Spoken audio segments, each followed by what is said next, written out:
You mentioned the importance of the introduction and the conclusion. What are some of your hmm best tips for getting those right?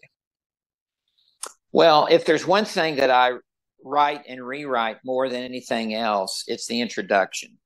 If I start strong, I tend to preach strong. If I start weak, I tend to preach weak.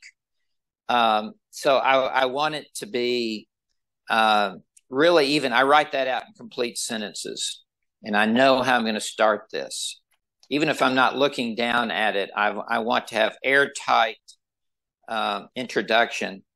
What you're doing is you're selling the listener on the importance of what you're about to preach on.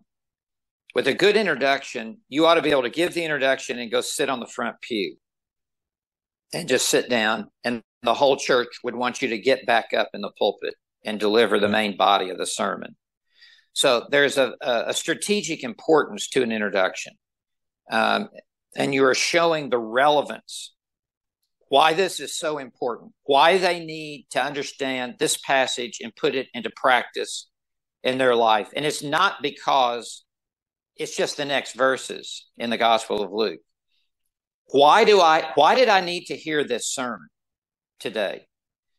And a good salesman brings out the benefit to the buyer.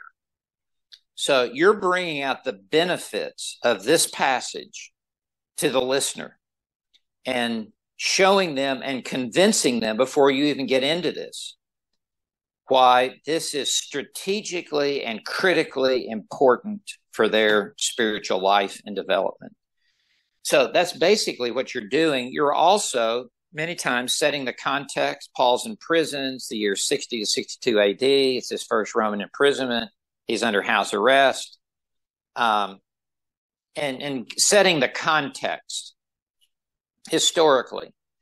And you're also maybe, and Spurgeon did this, even giving the main headings of where we're headed.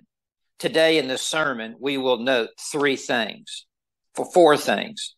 And many times I lay that out so that people have a sense of, I know where we're headed with this passage. But that's basically what you're doing. You're creating interest in this passage and what you will have to say. And it may be a quote. It could be an illustration. It could be the historical setting.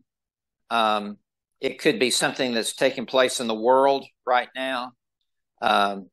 It could be you create a crisis and the sermon is the solution to the crisis.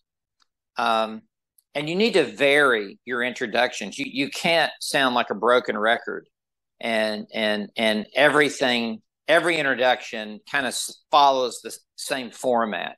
Right. There needs to be some diversity to make you an interesting preacher. Yeah. Yeah. So that's the best I've got, David.